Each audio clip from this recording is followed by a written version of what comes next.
If you can see any situation, any person who's transgressing, who's angry, who's yelling at you, abusing you, if you can recognize that everything that people do is either an expression of love or it's a call for love. If you can try to understand that, even when someone's yelling at you, particularly a loved one yelling at you, that actually it's a call for love. It feels like an attack. Yes. It seems very much like an attack. Yes. Yeah, right.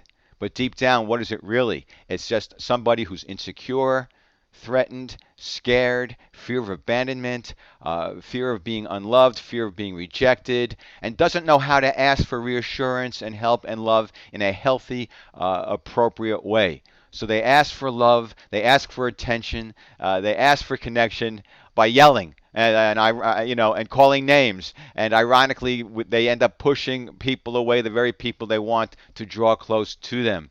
So, in the midst of an argument with a loved one, when they're yelling at you or blaming you or accusing you, and they appear very ugly and they're attacking and nasty and scary, if you can somehow put a timeout in your mind and step aside and rise above the battlefield and look at them and realize, okay, right, this is somebody who loves me, but they're in a lot of pain. And this is a call for love. And if I cannot engage in battle and not get defensive and angry and attack back and go into the whole dueling battle game, if I can just rise above all this and step aside and go, okay, right, you're hurting. I get that. You're scared. I get that. You need reassurance. I get that. Let me reassure you that that I love you. I care. I'm sorry that you have perceived that what I did was this or that. I didn't mean to do it. You're misunderstanding. This is how I really feel. Whatever it is, you try to validate their feelings, and then you don't need to condone bad behavior. You still say, what you're doing is not appropriate. You're yelling. You're abusive. This is wrong. However, I love you. I want to get past this. I want you to get past this. Let's try to find a way to get past this.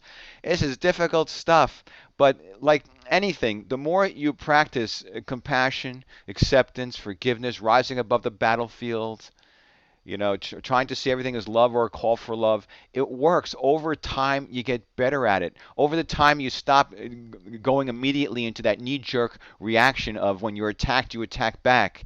Or, it's incredible. It really does work.